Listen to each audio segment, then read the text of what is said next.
நரசிம்ம ரூபங்களில் அனைவரையும் பார்த்த மாத்திரத்தில் மகிழ்ச்சி கொள்ளச் செய்யும் தோற்றமான லட்சுமி நரசிம்ம ரூபத்தில் மட்டும் லட்சுமி தேவி நரசிம்மரின் அருகில் கூட இல்லாமல் மடியில் அமர்ந்த நிலையில் மட்டுமே காட்சி தருவார்.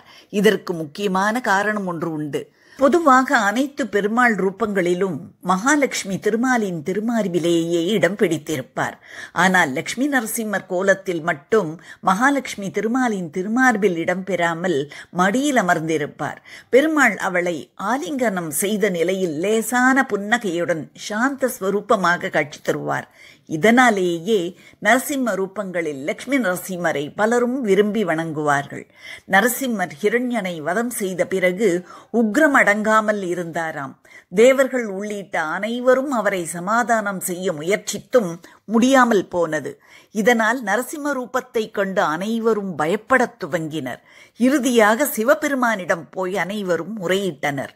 அவர் சர்வேஸ்வர ரூபம் கொண்டு நரசிம்மரை சாந்தப்படுத்தினார். ஆனால் அனைவரும் அஞ்சும்படியான ரூபத்தில் இருந்த நரசிம்மரின் மடியில் அப்பொழுது லட்சுமி தேவி சென்று அமர்ந்தாளாம்.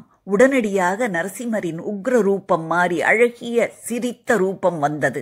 இத்தகைய அழகுடன் விளங்குவதால் நரசிம்மருக்கு ஸ்ரீமான் என்ற திருநாமம் ஏற்பட்டது.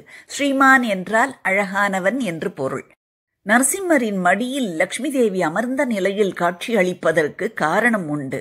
ஸ்ரீமானான நரசிம்மரின் அழகிய திருமுகத்தை பார்த்து ஆனந்தப்பட்டு கொண்டே இருக்க வேண்டும் என மகாலட்சுமிக்கு ஆசை. திருமார்பில் இருந்தால் அவருடைய திருமுகத்தை பார்க்க முடியாது என்பதால்தான் மடியில் அமர்ந்த நிலையில் காட்சி தருகிறாள்.